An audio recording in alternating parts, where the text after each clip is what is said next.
Bonsoir tout le monde. Jamais tous les deux.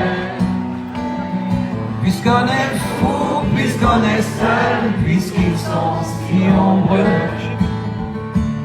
Même la morale parle pour eux.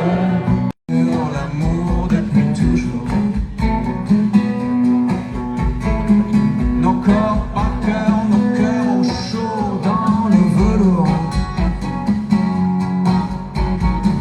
Et puis te voilà, bout de femme, comme soufflé d'une sarbacane. Le ciel a même un autre éclat depuis toi. Vous pouvez détruire tout ce qui vous plaira, mais n'aura qu'à ouvrir l'espace de ses bras pour tout reconstruire, tout reconstruire, tout reconstruire. Pas si loin, on voit les lumières. Et la terre peut faire tous les bruits qu'elle veut. Y a sûrement quelqu'un qui écoute. Pas toucher. Il vous plaît ce jouet? Romy, lâche, tu touches pas. Non, mais tu sais qu'elle m'écoute tout le temps. Hein. Pas toucher, pas toucher. Alors. Qu'est-ce qu'elle a reçu, maman? Pour féliciter mon gros fils d'avoir été sage parce qu'il t'est arrivé quelque chose de grave cet après-midi. C'est quoi ça, mon bébé? Félicitations, mon fils. Tu as été courageux. Un grand courageux. Mon fils. Mon gros bébé. Alors, je vous explique. Il est arrivé quelque chose aujourd'hui, c'est pour ça que je ne vous ai pas trop parlé. J'ai passé l'après-midi au vétérinaire. J'ai un peu une tête dans le cul, je suis désolée.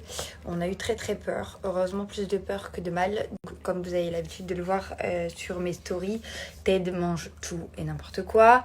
Et en fait, je laisse parler les haters, etc. en disant que c'est parce que je range pas bien. Mais en fait, c'est pas ça le problème. C'est que pour que vous puissiez comprendre, chez moi, j'ai des portes qui ferment accès aux salles de bain, aux chambres. Sauf que vous avez beau tirer, il suffit de pousser et ça s'ouvre. Et Romy, la grosse peste, quand je suis pas là, elle ouvre toutes les portes pour que tout le monde puisse pénétrer partout. Et Ted, il va fouiller dans tous les endroits de la maison pour chercher des trucs hyper dangereux à manger.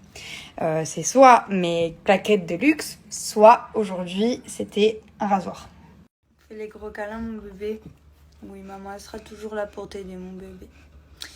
Donc, sauf que quand je me suis réveillée et que j'ai vu qu'il y avait le rasoir complètement mâché et pas la lame, j'ai complètement paniqué. J'ai appelé le vétérinaire qui m'ont pris en urgence, qui ont été géniaux.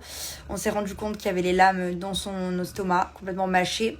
D'ailleurs, aucune blessure à la bouche alors qu'il a complètement mâché les lames. Et au final, la technique, c'était de lui injecter quelque chose pour qu'il vomisse. Et vu que c'était au milieu de la nourriture, on le voyait sur les radios, ça risquait pas de l'abîmer ou de lui faire mal. Et c'est ce qui s'est passé, on a eu de la chance, donc pas besoin de l'opérer. Il va très bien, il est sain et sauf, il risque plus rien, mais je vais devoir faire des barricades dans ma maison. Donc je pense que je vais acheter des barrières pour enfants et le bloquer dans une pièce quand je suis pas là, ou parce que c'est pas possible là. C'est trop dangereux, mon fils, maman elle a eu trop de peur.